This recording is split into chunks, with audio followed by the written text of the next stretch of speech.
Welcome back to Algebra with Miss Swartz.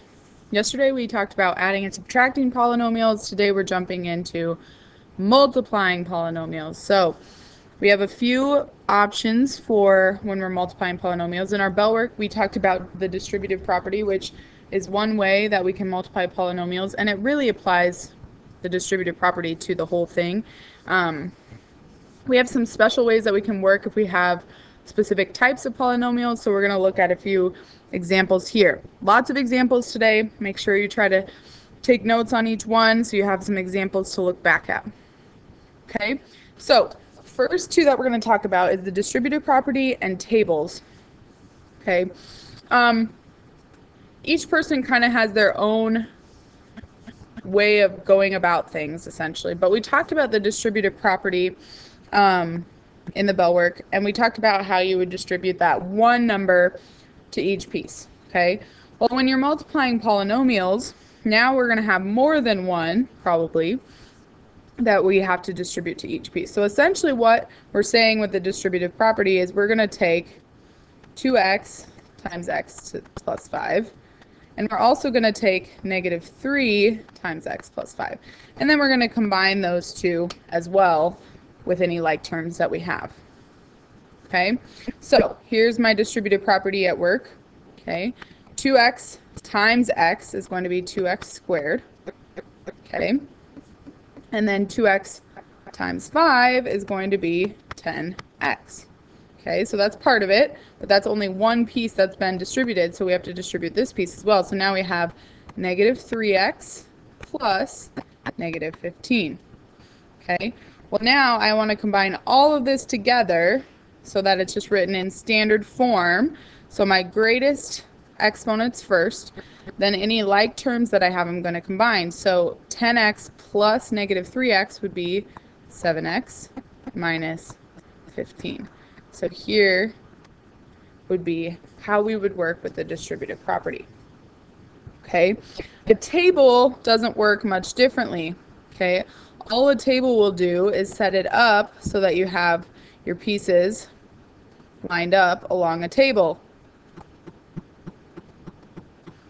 I am not a huge table person, but it can work. So what you do is you work your way across. Here we're going to do 2x times x, which would be 2x squared. Okay, and then we're also going to do negative 3, because we can call this a negative 3, times x, which would give us negative 3x. Okay, then we're going to do 2x times 5, which is 10x, and then we're going to do negative 3 times 5, which is negative 15. So then we end up with all the pieces that we had right here, and we can combine any like terms that we have. As always, my pen goes out. So we have 2x squared plus 7x minus 15. So if you like the table better, hey, hats off to that. Okay, so we're going to do some examples of each, and then we'll talk about a special case. So this first one says use the distributive property to find the product. Okay, so I'm going to distribute y to both the pieces. I'm going to distribute 4 to both the pieces. Okay, so y times y gives me y squared, plus y times 1 gives me y.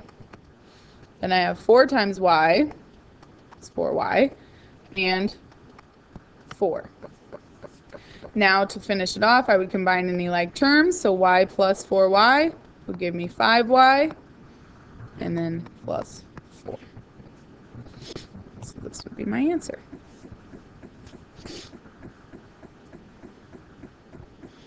Okay, so for this one we would do z times z plus 6 and negative 2 times z plus 6. So this would give you z squared, z times z is z squared, plus 6z, and then you would have negative 2z plus negative 12. Combine any like terms, z squared plus 4z, because 6z plus negative 2z minus 12. Okay, so you could also do these as a table and see if it works the same way if you want to try that. These ones, they want us to use a table, so I'm going to set the table up, okay? And we'll just multiply our pieces. P times P is P squared. P times 3 is 3P. P times negative 8 is negative 8P. And negative 8 times 3 is negative 24. We'll combine any like terms, so we get P squared minus 5P, 3P plus negative 8P, and then minus 24.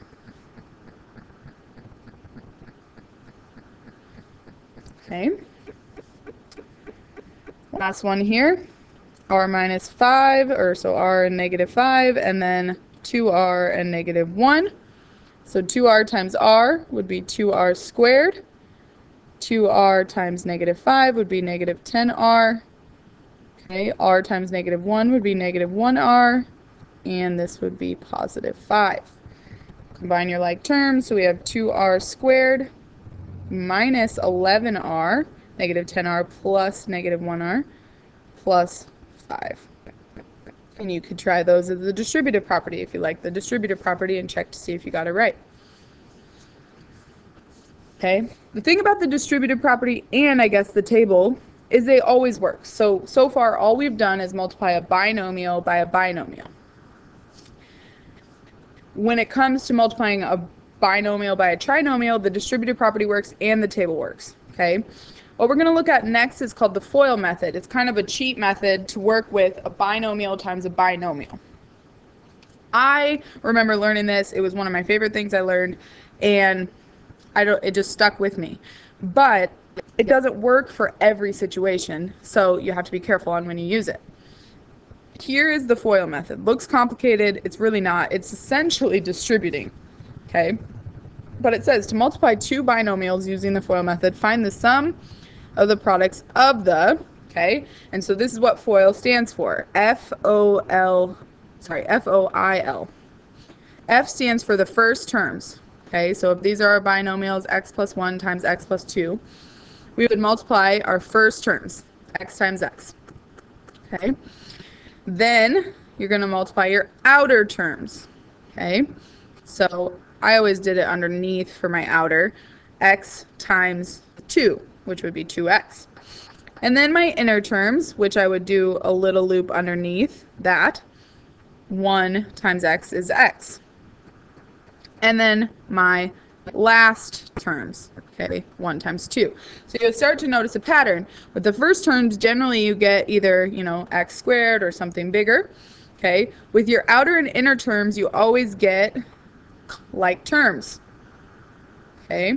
And then with your last terms, you generally get a constant. So once we get to that point, now we're just taking all of these pieces, x squared plus 2x plus x plus 2, and we're just combining our like terms to say x squared plus 3x plus 2. Okay? Right now you may be thinking, whoa, what? Remember the word FOIL and then work through the process. So let's try a couple together. Okay? So I always start by just writing out FOIL. It helps me remember. So F stood for the first term. So this is my first term right here. So I would get x squared with my first term, x times x. Okay, then I'm doing my outer terms. Okay, so I have to be careful that I'm looking at my signs here. Remember, you can always go through and do keep, change. So x times negative 6 would give me negative 6x. And then my inner terms for I would give me negative 3x. And then my last terms, okay, a negative times a negative is a positive, so that gives me 18. So now I have all my pieces. You can either write that all out and then combine your like terms, or you can see these are like terms right here. So I'm just going to say x squared minus 9x, because if I combine those, plus 18. And this works when you have a binomial times a binomial. Okay? So eventually you won't even need to write out FOIL. You just say first, okay? 2x times 3x gives you 6x squared. Outer, okay, negative 10x, because I have a negative there. Inner, 3x. 1 times 3x is 3x. And then last. So a lot of loops there, but my last would give me -5. 1 times -5. Now I can combine my like terms. So 6x squared minus 7x minus 5. Okay, and if you wanted to check those, you could always just distribute like we did. So 2x times 3x minus 5 and 1 times 3x minus 5. Or you could use a table. Let's try a couple more examples. Okay, I won't do all of these, but it says use the FOIL method. So 5, we're going to use the first. So m squared. Outer, careful with your sign, so minus 7m. Inner, minus 3m. Last, plus 21. Okay, so I'm just multiplying those different pieces. Combine my like terms, so I would get negative 10m plus 21. Okay. I'm not going to have you try that one. It just looks a little complicated. But why don't you try 6 and 8 on your own? Let's try one more example together that doesn't require use of the FOIL method, but I want you to try to use the FOIL method on 6 and 8. If you have questions or if you feel like you're getting it wrong, you're not understanding something, let me know. Okay, this one is our last problem today. Okay, this is one where FOIL won't work. If you notice, we're multiplying a binomial times a trinomial. Okay, so your options get a little limited, but the distributive property works every time. That's why I think it's one of my favorites, but I do like the FOIL method. Okay, so I'm going to distribute my x into both of these pieces, and then I'm going to distribute the 5 into all of the pieces. Sorry, when I say both, I mean all 3. Okay, so it's going to go to every piece inside this trinomial. So x times x to the second would be x to the third. Okay, x times negative 3x would be negative 3x squared. And then x times negative 2 would be negative 2x. Okay, then I'm going to multiply by 5 for each of these. 5x squared, negative 15x, and then minus 10 as I distribute each one. Okay, so this is what I did on each one. Now I can look for any like terms. Well, there's a couple more like terms than I'm used to because I have more degrees here. Okay, so I have negative 3x squared and 5x squared. Okay, so if I add those together, I'm going to get a positive 2x squared. Remember, I just add my coefficients. Okay, then I have negative 15x and negative 2x. So if I combine those, I get negative 17x. Be careful with your signs. Minus 10. So this would be our simplified expression. Notice now we have 4 terms in our polynomial. All right, here is your homework. Okay, there's quite a few problems here that you're going to try. Make sure you write this down. This is due tomorrow. Have a wonderful day.